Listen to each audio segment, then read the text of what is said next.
À l'origine, avant toute chose, était Amma, et il ne reposait sur rien.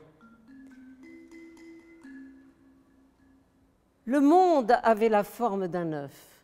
Ainsi, Amma, à l'intérieur de l'œuf, était lui-même comme un mouvement spiralant.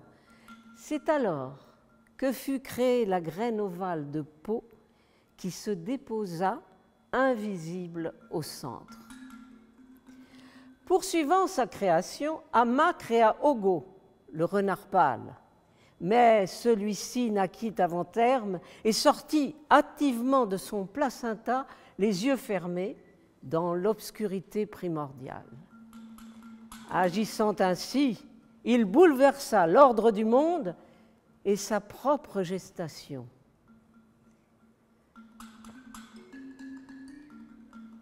Voyant le désordre créé par Ogo, Amma transforma alors le morceau de placenta en terre. Ogo tenta de retrouver le placenta dans le sol, ce qui lui manquait. Il se mit à chercher dans le sol sa jumelle et son âme perdue. Mais en pénétrant dans la terre, matière de son placenta, Ogo s'unissait à sa mère. L'inceste fut cependant fécond. De cette union naquirent les petits hommes de la brousse, les Yeban et les Andumbulu.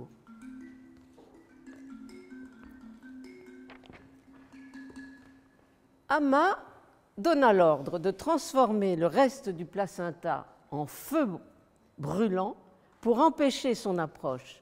Ainsi, Ogo put-il en saisir qu'un petit morceau en se brûlant. Amma fit ensuite tournoyer le placenta qu'il transforma en soleil.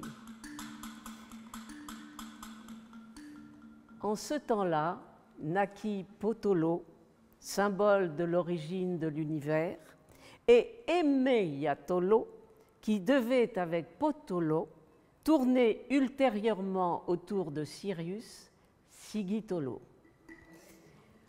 On dit Sigitolo et le soleil sont descendus au milieu de la nuit. Sigitolo a montré le chemin.